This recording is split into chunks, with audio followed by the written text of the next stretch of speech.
Quand les racines sont profondes, il n'y a pas de vent qui les déracine.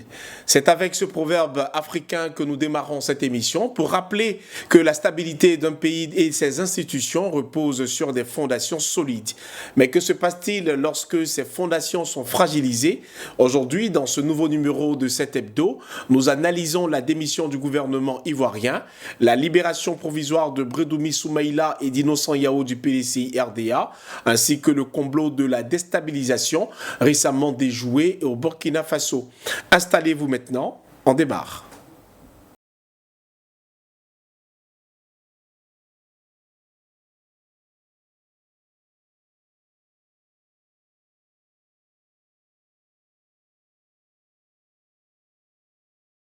De retour sur le plateau pour décrypter les enjeux des différentes thématiques en compagnie de deux analystes politiques. Aouman Gaël Lakba, merci d'avoir accepté notre invitation. Bonsoir. Bonsoir Daniel. Juste en face de vous, il y a Dr Koné Mebra, analyste politique également. Merci d'avoir accepté notre invitation.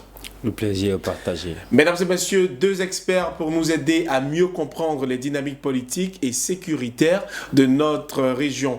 En Côte d'Ivoire, le Premier ministre et son gouvernement ont présenté leur démission au président Alassane Ouattara, qui l'a accepté au lendemain des élections législatives du 27 décembre. Avec près de 77% des sièges remportés par le RHDP, la majorité parlementaire reste largement maintenue et les observateurs ne s'attendent pas à des bouleversements majeurs. Cette émission ouvre donc des questions sur les enjeux politiques, institutionnels et de gouvernance que nous allons analyser tout de suite. Ma première question va donc s'adresser à Dr Mebra Koné. On parle de cette démission. Beaucoup d'Ivoiriens se demandent pourquoi. Merci pour la question. D'abord, ce qu'il faut dire que la dissolution du gouvernement actuel relève d'une pratique gouvernementale. D'accord. Lorsque nous passons à l'étape de renouvellement des institutions de la République, le président réélu a l'obligation de procéder à la formation d'un nouveau gouvernement. Et la formation de ce nouveau gouvernement est consacrée par la nomination d'un nouveau Premier ministre. Ce qui veut dire qu'avant la nomination du nouveau Premier ministre, il est évident que l'ancien Premier ministre rende sa démission pour respecter le principe constitutionnel qui veut que le nouveau président investi forme un nouveau gouvernement. Même si le président était amené à refaire la proposition de l'ancien Premier ministre, il faut que nous respections le protocole constitutionnel qui veut que le renouvellement des institutions soit fondé sur de nouveaux décrets. Alors Gaël, on doit comprendre que ce n'est pas surprenant. Oui, ce n'est pas surprenant, d'autant plus que cette décision était attendue des observateurs après la présidentielle. Effectivement, le Conseil constitutionnel a fini par valider la victoire du président Alassane Ouattara qui va pour un deuxième mandat de la Troisième République. Donc, en tant que président, vous vous souviendrez qu'il a été candidat.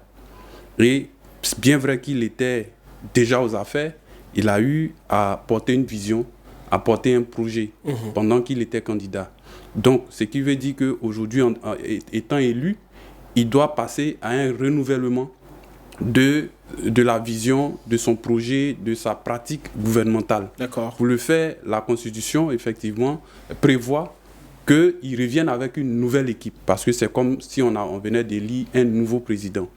Même s'il arrivait qu'il reconduise le même Premier ministre, ça devait se faire. Donc c'est de tradition, c'est tout à fait normal. Maintenant, pour les personnes qui sont un peu profanes à la question, quand on entend dans le commun des mortels dissolution, ça peut faire penser au fait que peut-être que c'est à la suite d'un désaccord que le Premier ministre a démissionné et il est parti. Il y a des cas où ça arrive, mais ici, dans le cas présent en Côte d'Ivoire, ce n'est pas de cela qu'il s'agit.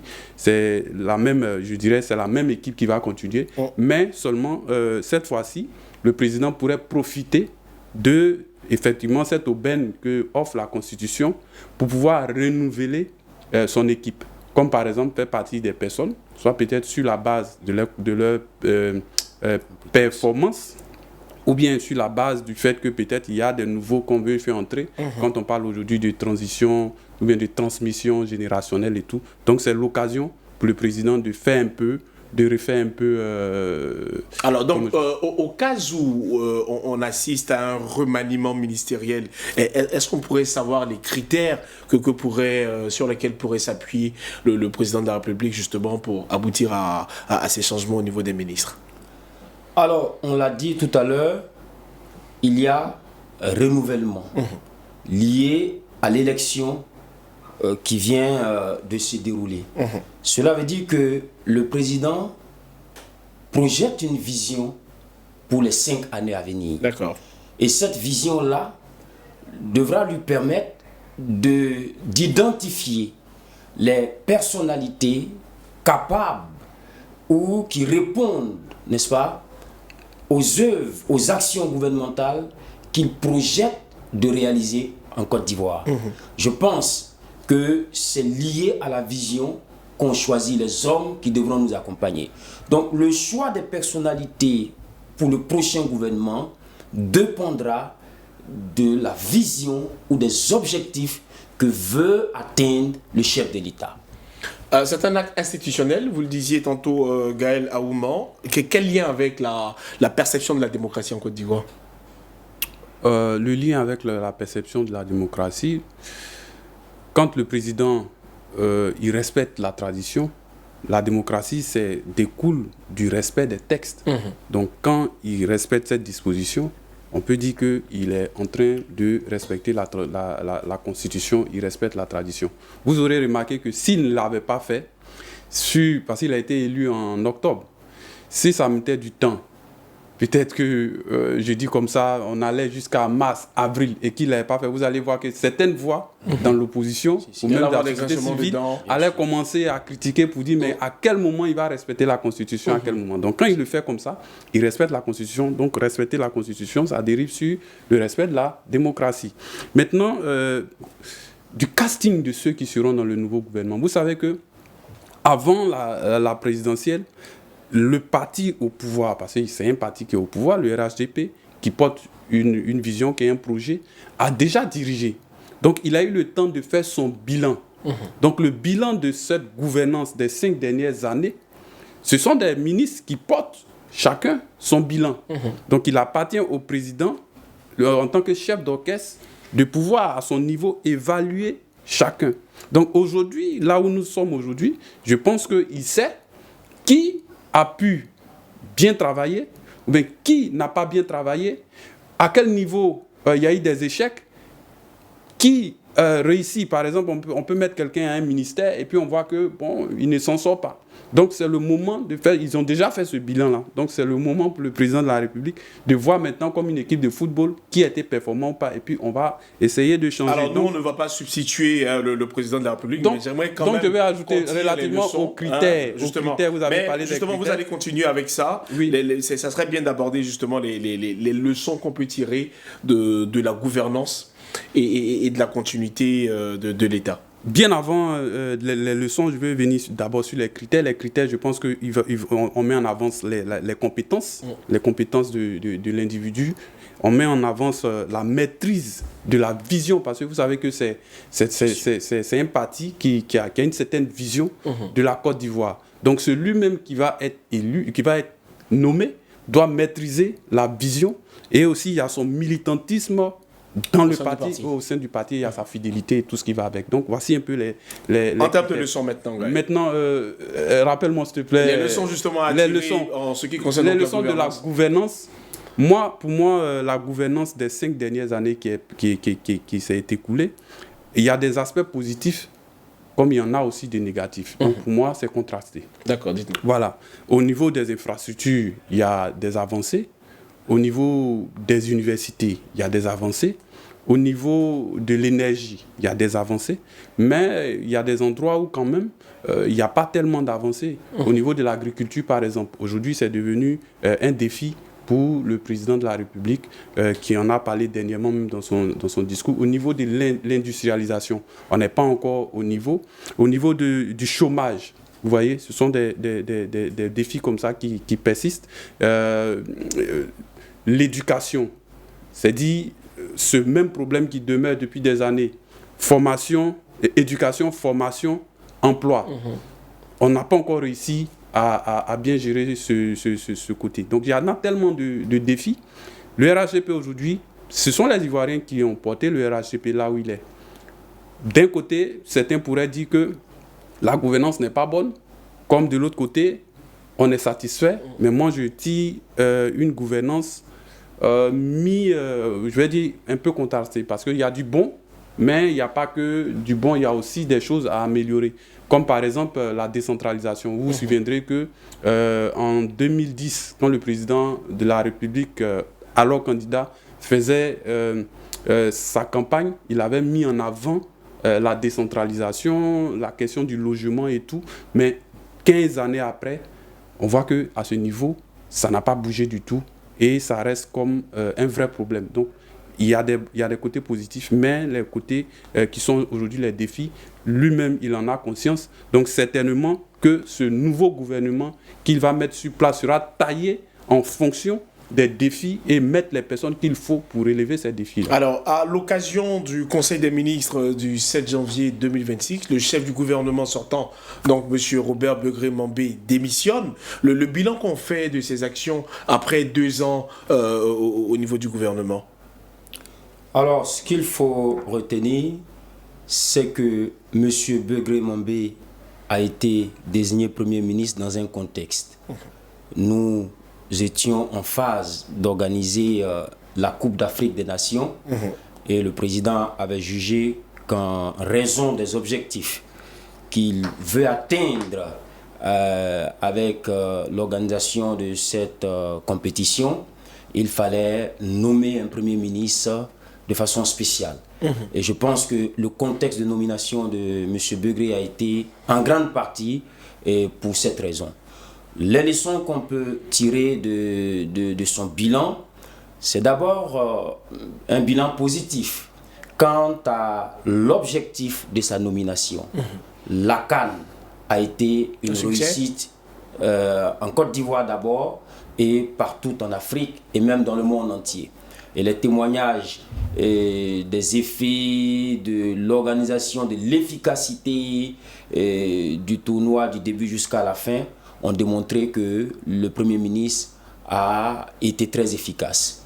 Son bilan ensuite, on l'a vu, il a été aussi sur les autres chantiers qui étaient en projet, et les infrastructures dont les délais d'exécution devaient être rendus avant les élections.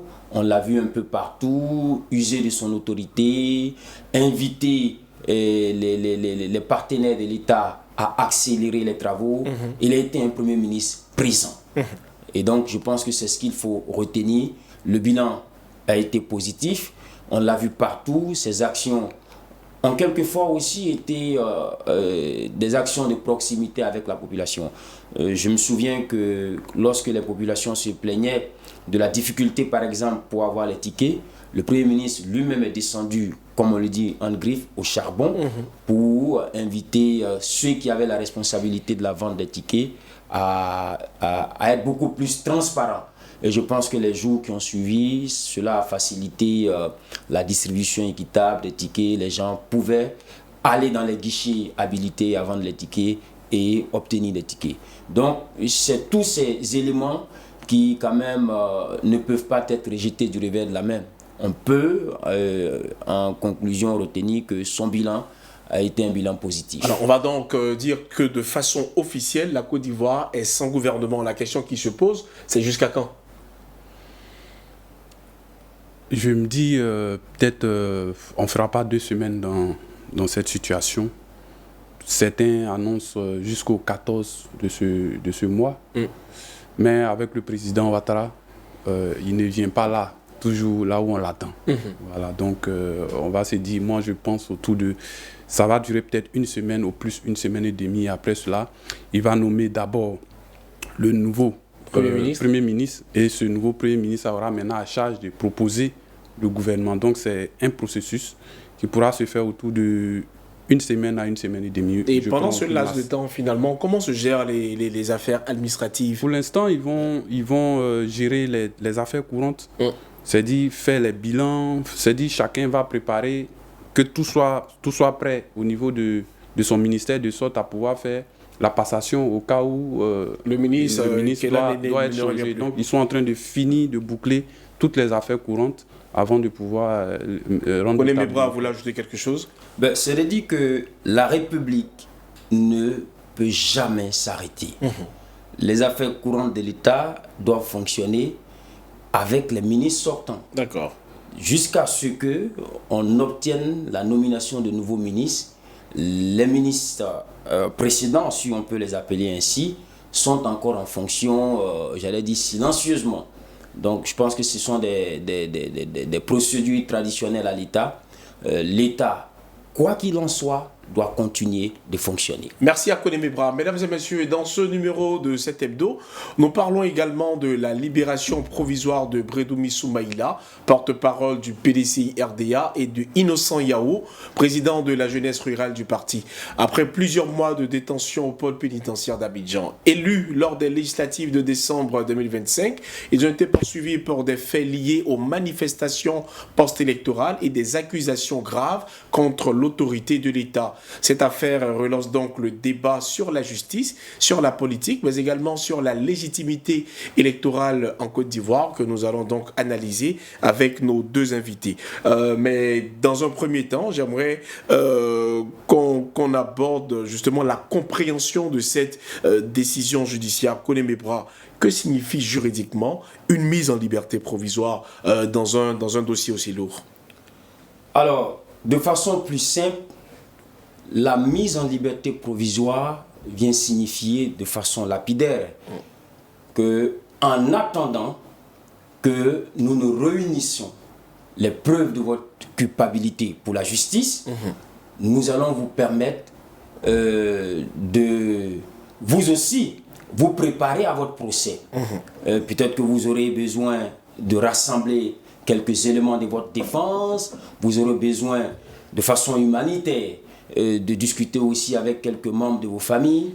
Donc, on vous concède cette liberté pour vous préparer en attendant que nous ne vous invitons à comparaître devant le tribunal pour justifier des faits qui vous sont reprochés. Alors, certains se demandent si là on parle d'un changement de posture de la justice ou encore d'une étape normale de la procédure. Gaël? Vous savez, depuis quelques années, surtout concernant les politiques, c'est un peu difficile de pouvoir se départir de l'aspect politico-juridique. Même si nous sommes dans un pays d'où la justice est indépendante vis-à-vis des textes. La justice est indépendante du Parlement, comme indépendante aussi de l'exécutif. Mais moi, je pense que pour ce dossier, pas le seul d'ailleurs, il y a Innocent Yao aussi. En effet.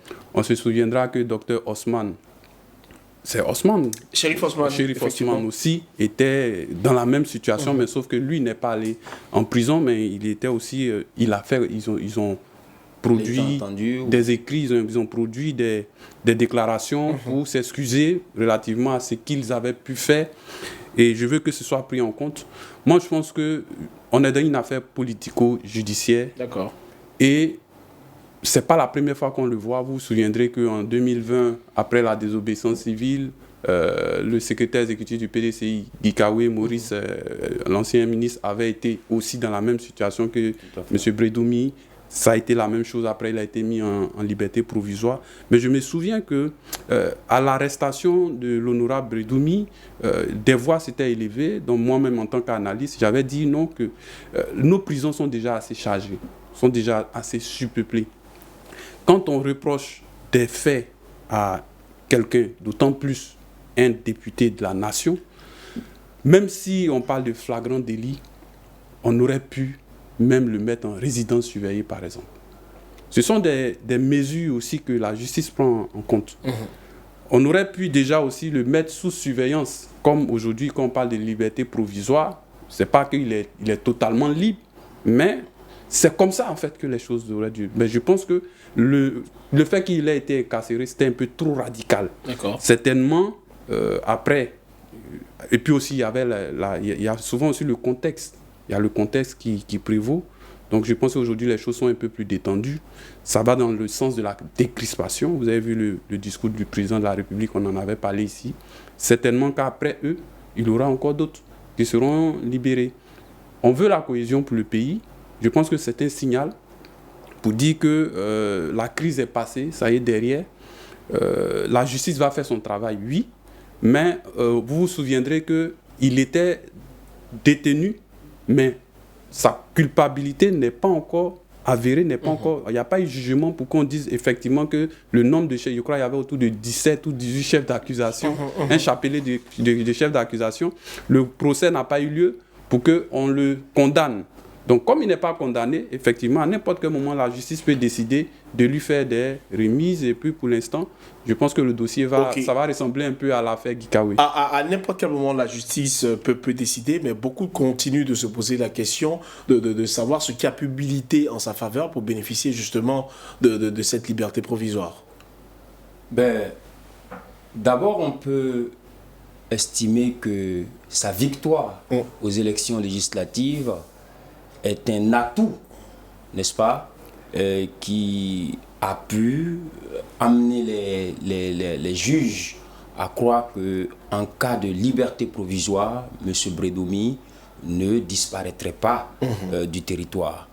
Mais ce que je voulais aussi ajouter, c'est que la situation de M. Bredoumi relève ou met en relief la question du droit, quels qu'en soient les privilèges dont on peut bénéficier dans la République. Parce que pour beaucoup, le fait que M. Bredoumi soit député à l'Assemblée, jouissant d'une immunité parlementaire, et il était inacceptable qu'il soit arrêté dans les conditions dans lesquelles il a été arrêté. Mais je pense que c'est un signal que la République donne à ses citoyens, que même si on bénéficie d'une immunité parlementaire, la loi peut encadrer, n'est-ce pas, le privilège républicain qui vous est concédé.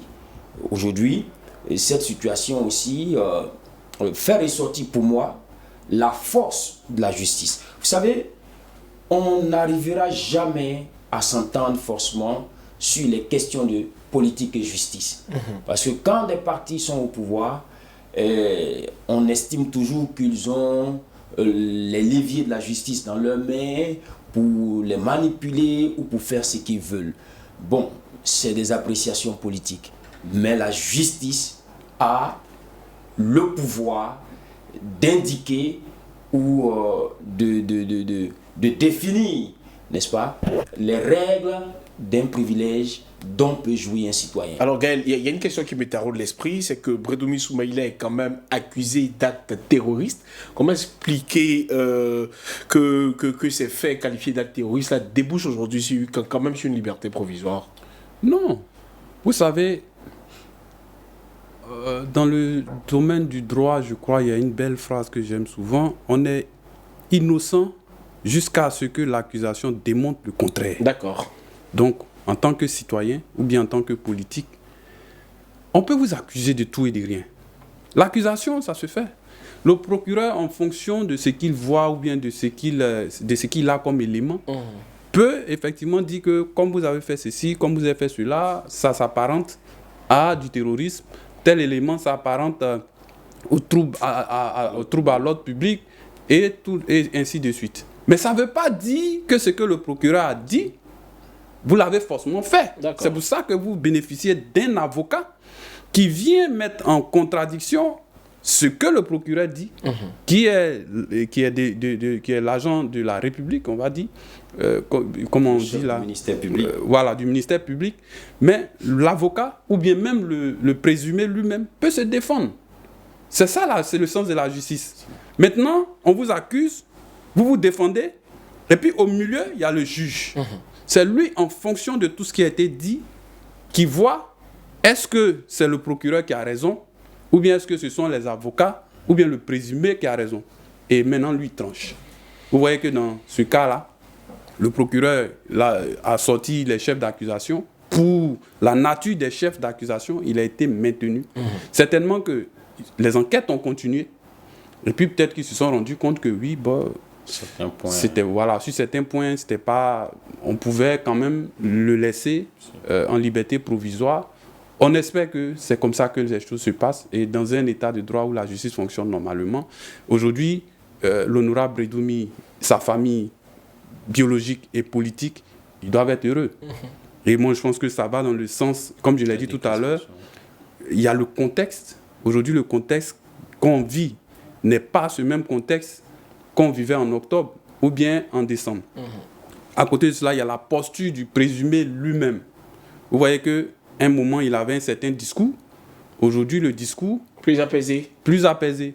Donc, si lui, son discours est apaisé et qu'au niveau du pouvoir, le discours aussi apaisé, si le discours est apaisé partout, il n'y a pas de raison pour qu'on ne se retrouve pas dans de telles situations aujourd'hui où on parle plus d'ouverture et de cohésion pour une mandature qui ira de 2026 à 2030. Alors, comme annoncé en introduction, je rappelle que Soumaïla Bredoumi n'est pas le seul cadre du PDCI à être sorti de prison. Là, ce qu'on remarque, c'est de la prison à l'hémicycle. Comment est-ce qu'on pourrait interpréter cette trajectoire, docteur Mebra Kone? Je vais parler de Bredoumi et de Innocent Yao. Je dirais que c'est le fruit de l'engagement et de la conviction politique. Lorsque on est convaincu des idéologies ou de l'idéologie qu'on défend, on doit être prêt à affronter les situations que nous rencontrons. Et quand bien même que adviennent les situations, nos convictions ne s'éteignent pas. Si on doit l'appliquer dans le cas d'espèce, M. Bredoumi ainsi que M. Innocent, nous nous souvenons que M. Bredoumi était en France et qu'il est entré connaissant les pressions, les risques de se faire arrêter. Il est quand même venu. Mais il est quand même venu pour exprimer qu'il tient à ses convictions, celle de défendre la cause de sa circonscription, quel qu'en soit ce que cela pourrait lui coûter. Et c'est pareil avec M. Innocent. Bien que ayant été arrêté, ses convictions de continuer de défendre les causes de ces populations ne se sont pas arrêtées. Son moral n'a pas été brisé. Bien qu'étant en détention, vu le fait qu'il remplissait les conditions pour candidater à ce scrutin, il y est parti et il a remporté. C'est le message que cela peut donner aux citoyens en général, c'est qu'il faut résister quelles qu'en soient les difficultés. Alors, il faut rester ferme derrière ses convictions, il ne faut pas abandonner, il faut avoir un mental d'acier, un mental de conquérant, de combattant, pour pouvoir obtenir des résultats quand on est convaincu. Innocent Yao et Bredoumi Soumaïla sont tous deux cadres du PDCI-RDA. Le PDCI-RDA qui est un parti de l'opposition. Ma question va donc aborder dans ce sens-là. C'est quoi le signal que cette libération provisoire-là apporte ou donne aux différents partis de l'opposition en Côte d'Ivoire? Ce sera des questions avant de changer de sujet. On aimerait bien que cela... Parce qu'aujourd'hui, l'opposition... Chaque parti a sa posture, en fait.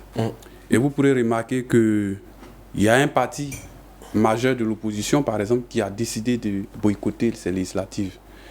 Quand son allié, le PDCI, a décidé d'y aller et de rester dans le jeu, même s'ils ont des récriminations, des choses à critiquer, ils ont décidé de rester dans le jeu. Vous venez à l'honorable Bredoumi, Innocent Yao, vous verrez que c'est un parcours qu'ils ont mené. D'abord, il faut savoir que ça prouve qu'ils ont la confiance de leur parti. Parce qu'avant d'aller être candidat, d'avoir la caution du PDCI, il faut candidater en interne. Ils étaient bien en détention quand le PDCI a accepté malgré tout de leur donner la caution pour qu'ils soient candidats. Donc, ils ont la confiance de leur parti. D'accord. À côté de cela, cela montre l'ancrage territorial qu'ils ont. L'ancrage populaire, parce que cela montre que leur électorat leur fait confiance. Vous imaginez des gens qui sont en détention, qui ne sont pas sur le terrain, et puis d'autres personnes font campagne sur le terrain, et puis ils gagnent à des bons scores. En vrai, on pouvait ne pas croire en eux. Bien sûr, ça veut dire que les gens leur font confiance. Les salaires, ils en sortent en régaillardie. Actuellement, je pense qu'ils sont vraiment aux anges, on peut le dire. Et ça leur donne confiance pour les combats futurs. Je pense que c'est une bonne chose pour le PDCI qui a décidé de rester dans le jeu. Aujourd'hui, c'est vrai, on dit que on dit pas, le PDCI a autour de 32 députés. La moisson est maigre, mais il faut bien partir de là pour pouvoir remonter. Mais s'il n'était pas allé, je doute qu'aujourd'hui on soit dans cette configuration. Dernière question pour vous, Koné Mebra. Libération provisoire de Innocent Yao et Bredoumi Soumaïla. Pourrait-on parler de maturité démocratique en Côte d'Ivoire? Oui, on peut le dire.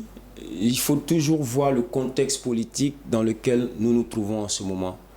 Et j'ai toujours dit que c'est de la responsabilité du gouvernement d'avoir le dos large. Parce que c'est le gouvernement qui mène l'action politique.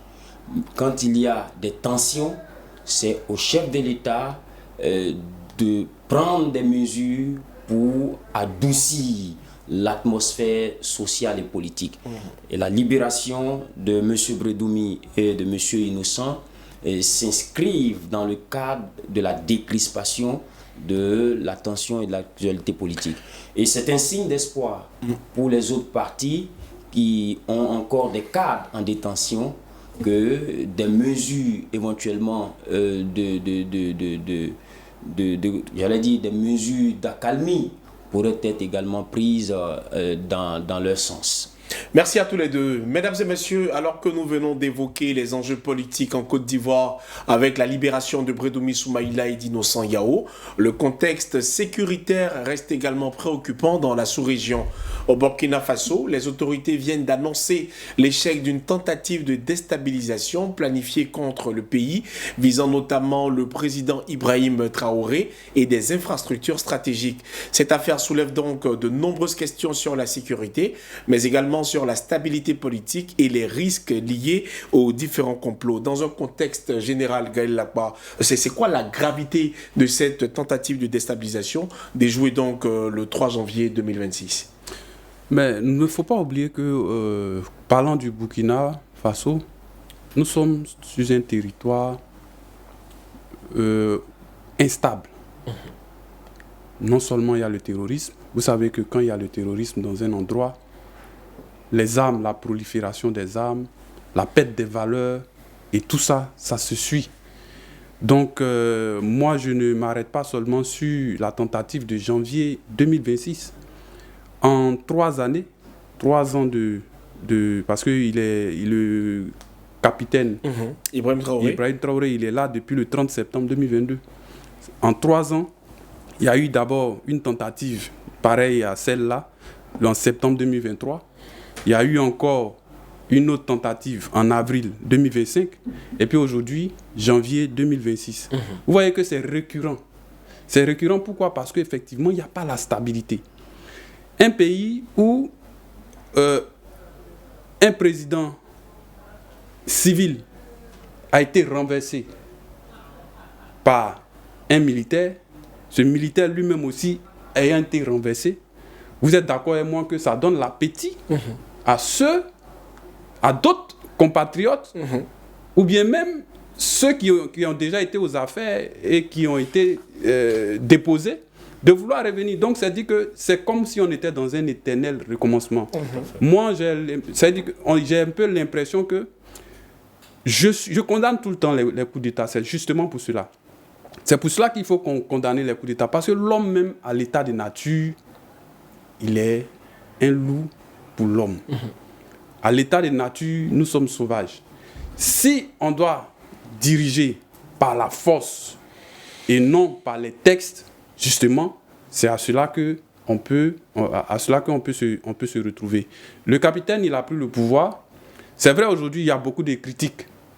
Les critiques, ça fuse. Il y a une partie, certainement, du peuple burkinabé qui approuve le fait qu'il soit aux affaires. De cette manière, comme il y a une autre partie aussi qui souhaiterait que 6 mois après son arrivée au pouvoir ou 1 an après, il organise au moins les élections pour pouvoir, si jamais lui-même il veut être candidat, pouvoir jouir de cette légitimité. Malheureusement, 3 ans après, il n'a pas pu organiser les élections. Pour l'instant, apparemment, ce n'est même pas à l'ordre du jour. Ce qui fait que le Burkina Faso, y compris les autres pays de l'AES, qui sont dans la même situation, sont tout le temps sous le feu des projecteurs. Mais je veux aller un peu plus loin dans l'analyse pour faire une petite critique, pour dire, mais ça met en lumière la question même de la démocratie pour nous, Africains. Parce que vous voyez, par exemple, il y a des pays où, c'est vrai, ce n'est pas des militaires qui sont installés, mais lorsque on va dans le processus démocratique, il arrive des fois que certains présidents se maintiennent de force. Ça arrive. Et on ne les renverse pas, mais ils restent au pouvoir. On voit certains présidents qui manipulent les textes chaque fois pour rester. Ça, c'est une manière de rester au pouvoir éternellement. Comme eux aussi, c'est leur manière à eux de rester au pouvoir. Ce qui veut dire qu'il faut interroger la démocratie. C'est quoi la démocratie et quel serait le système le meilleur pour nous tous? Parce que, quel que soit ce que vous allez dire, au Burkina Faso, il y a une partie du peuple quand même qui est avec le capitaine. Il y a une autre partie qui se trouve muselée. Parce que être dirigé par un militaire, c'est pas comme être dirigé par un civil. Alors, en attendant que chacun des Africains donne une réponse à la signification de la démocratie, nous on va s'intéresser à présent aux acteurs de ce complot. Le ministre de la Sécurité burkinabé estime, sinon il a cité le nom de Paul-Henri Sandaogo Damiba. La question qu'on se pose, c'est comment est-ce qu'il pourrait arriver à orchestrer une telle opération depuis l'exil? Alors, vous me permettrez, avant de répondre à cette question, de passer sur la situation très fébrile de l'institution de la République burkinabé. Vous savez, le philosophe dit « La liberté réside dans la loi que nous nous sommes fixée et dans le respect de cette loi. On ne peut pas venir un jour renverser les institutions qui ont été fondées sur un avis commun qui impose le système démocratique, décider de s'éterniser au pouvoir, ne pas fixer de délai pour renouveler l'institution de la République. Tant que le Burkina Faso, comme l'a dit mon co-débatteur, reste dans cette situation politique, l'instabilité politique sera récurrente. Les institutions sont faibles, alors que la force des institutions provient de la volonté du peuple. Mais quand des personnes acquises à la cause d'un des leaders se réunissent quelque part et décident que leur voix soit la voix nationale, ça ne peut pas continuer longtemps. Si le capitaine estime qu'il a la légitimité qu'il dit avoir, il peut organiser des élections, se porter candidat à cette élection pour légitimer son pouvoir et donner une légitimité à l'institution de la République. Merci, M. Koné. Je vais revenir à la question, justement. L'ancien colonel Damiba est quand même un officier supérieur de l'armée burkinabé. Il a dirigé la République. Il est un homme qui a de l'expérience et a aussi des hommes au sein de l'armée. On a pour habitude de dire que lorsqu'un officier supérieur de l'armée est en dehors de son pays, il est plus dangereux à l'extérieur qu'à l'intérieur.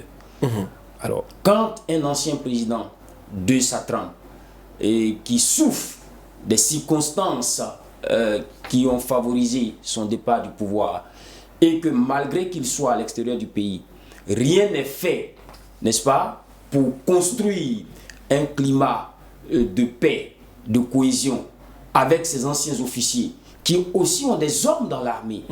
Est-ce qu'on peut continuer d'éviter les risques ou les tentatives auxquelles on assiste? J'ai dit non. Donc, si le gouvernement burkinabé veut s'assurer de garantir la sécurité et la paix dans son pays, je pense qu'il serait beaucoup plus sage d'ouvrir des discussions franches avec les anciens ministres, les anciens généraux, les anciens présidents qui sont à l'extérieur du pays. C'est de leur avantage de construire la paix de l'extérieur que de l'intérieur. On sait déjà ce qui se passe. Quand la plupart de ces grandes personnalités, de ces grands fils du pays sont à l'extérieur et ne se sentent pas heureuses du traitement dont on les des situations, des difficultés qu'on les inflige, mais écoutez, c'est la nature de l'homme. Hein. Ces personnalités-là peuvent s'entendre avec le camp adverse, n'est-ce pas, pour continuer de fragiliser la République. Donc, quand on gouverne un pays, c'est pas tout qu'il faut prendre au premier degré. À un moment, il faut ouvrir ses bras. Surtout quand on a un ennemi de l'intérieur comme Daesh, qui mène la zizanie, qui tue les populations, qui renverse, les fondamentaux sociaux. Même si on n'est pas d'accord idéologiquement avec les anciennes personnalités du pays, on doit avoir le dos large pour comprendre qu'en situation exceptionnelle, il faut avoir une attitude spéciale. Et ça, c'est ce que je conseille au gouvernement burkinabé. Si cela n'est pas fait, les risques et les velléités de renversement du pouvoir ne pourront pas cesser. Avant les risques, c'est quoi la leçon finalement que ce gouvernement de Ibrahim Traoré doit tirer de cette tentative de putsch? La leçon même vient de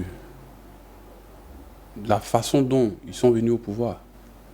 Vous savez, des coups d'État en Afrique, on en a vu, même en Côte d'Ivoire.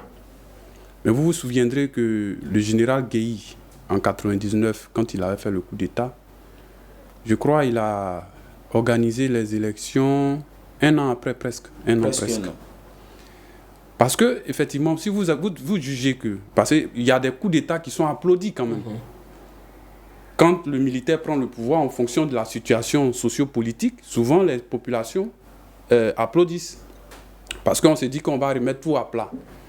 Quand on finit de mettre tout à plat, il faut effectivement revenir aux urnes pour prendre la volonté du peuple, parce que le pouvoir appartient au peuple. Mais si vous êtes un militaire, que vous avez pris le pouvoir et que vous n'êtes pas allé prendre la légitimité du peuple pour maintenant diriger comme vous voulez, comme vous l'entendez selon votre vision, vous vous exposez toujours. Donc la plus grande leçon qu'il y a à tirer de cela, c'est que ça a été une erreur de ne pas aller vers des élections. Et je pense que au fil du temps, ils comprendront et ils organiseront des élections. Vous voyez par exemple, on va faire le parallèle avec la Guinée. On n'en parle même pas. Il a fait le coup d'État. Je crois 1 an ou bien combien de temps après, finalement, il a organisé des élections aujourd'hui. Ça a été le cas aussi au Gabon. Effectivement. Ça a déjà été le cas au Ghana. Il arrive souvent que le militaire retire le treillis pour se mettre en costume présidentiel, il devient civil. Mais il faut passer par le processus. Mais tant que vous ne le faites pas, effectivement, vous resterez en proie. Parce que vous savez, quand vous restez un président avec l'image du militaire qui a renversé pour être là, ou bien on va vous dire, ça dépend du vocable, de langue sous lequel on se met, c'est un putschiste, ou bien d'autres vont dire c'est un chef d'État, mais pas président de la République parce qu'il n'a pas été élu. Tout ça là, quand vous êtes dans cette situation, effectivement, d'autres qui sont là, qui savent comment on fait pour venir aussi aux affaires de cette manière, ils rêvent toujours. Alors, Gaël Lakpa a dit quelque chose d'intéressant. Le plus important, c'est le peuple. C'est ce peuple-là qui détient la légitimité de qui doit diriger un pays. Ma question, c'est de savoir comment est-ce que la population burkinabé aujourd'hui perçoit le genre de menace au pays de la Teranga.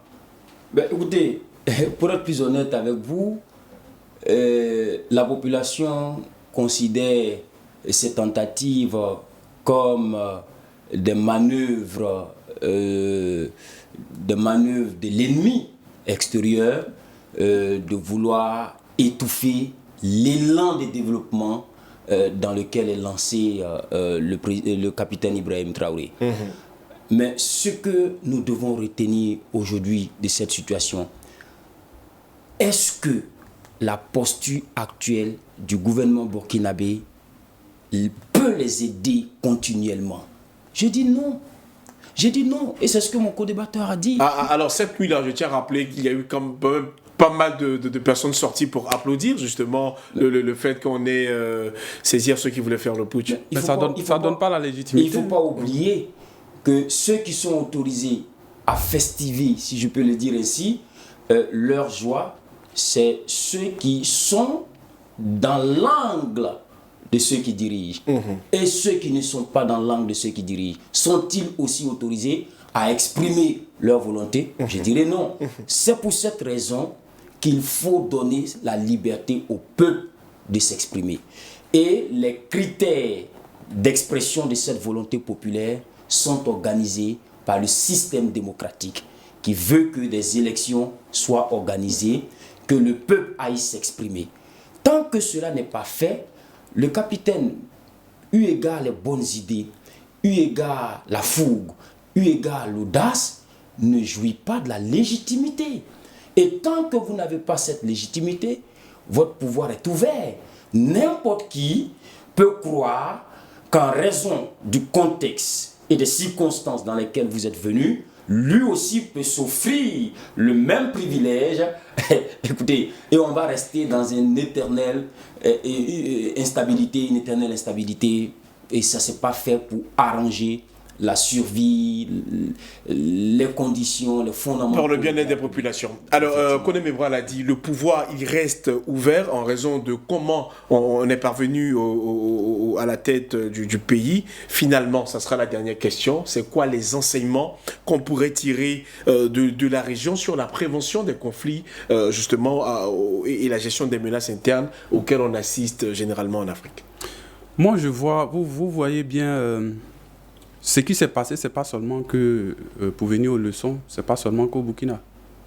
Il y a un pays qui est le Mali, où c'est la même chose.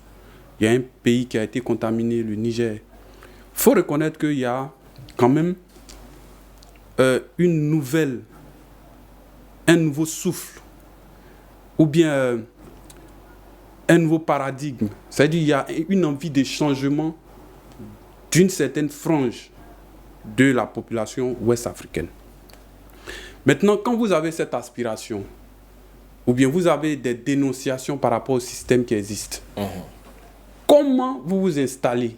Comment vous venez aux affaires pour pouvoir effectivement porter votre vision? C'est là que se trouve le nœud du problème. Et je dirais que la leçon qu'il y a à tirer, ce n'est pas par les armes qu'il faut venir. Une fois que vous venez par les armes, effectivement, tel que vous êtes assis par les armes, c'est comme ça que quelqu'un d'autre voudra aussi vous enlever par les armes.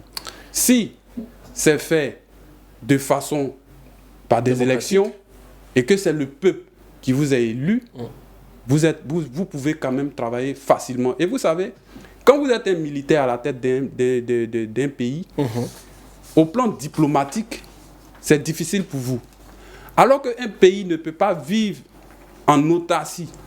Un pays ne peut pas vivre renfermé, recroquevillé sur lui-même. Il faut avoir... Vous avez 10 secondes avant de terminer, il faut avoir vraiment... faut être ami de tous. Il faut être ouvert à tous. Et comme c'est la démocratie qui préside à la destinée de tous les pays, tant que vous n'êtes pas élu dans un système démocratique, que la communauté internationale a validé. Merci à Gaël Lakpa. On sera obligé, il a bouffé sur votre temps, mais vous allez lui concéder cela. On nous accorde 1 minute justement pour parler des enseignements qu'il faut tirer quant à la prévention des conflits en Afrique. Alors, M. Daniel, ce qu'il faut retenir, les enseignements sont énormes, mais la première des choses qu'il faut retenir, c'est qu'il ne faut jamais prétester d'une crise institutionnelle pour introduire les armes dans la gestion de l'État. Parce que ça finira par vous rattraper. Les militaires qui sont au pouvoir ont dit que les pouvoirs civils n'avaient pas réussi à chasser Daesh. Et qu'en l'espace de 3 à 1 an, ils réussiraient à chasser Daesh. Aujourd'hui, ils sont là pour certains 3 ans, 2 ans, et le conflit interne n'est pas encore terminé. Donc la première leçon, c'est qu'il ne faut pas prétexter de la crise institutionnelle pour introduire les armes. La deuxième chose qu'il faut retenir de cela, c'est que on est des millions de populations dans nos respectifs pays. Si chacun veut décider de devenir président de sa volonté personnelle, les pays ne seront jamais stables. Voici pourquoi on est tous d'accord que le principe démocratique puisse gouverner la volonté de chacun. Et ce principe-là consacre que quiconque veut devenir président il aille se présenter au peuple à l'issue d'une élection. Si par la force des choses, l'institution républicaine venait à connaître une interruption, il faut que cette interruption soit limitée dans le temps. Merci beaucoup. Pour permettre aux élections de revenir et de consacrer un pouvoir légitime qui donne toutes les forces et les garanties aux partenaires extérieurs de continuer d'investir dans le pays pour améliorer les conditions de vie de nos concitoyens. C'est bien compris, docteur Koné Mebra, analyste politique. Merci à vous d'avoir accepté notre invitation. Merci d'avoir participé à cette émission. À Omanga Lapa, merci également à vous. Merci à tous les deux d'avoir donné de votre temps pour la bonne compréhension de tous ces sujets à l'endroit des téléspectateurs de cette info.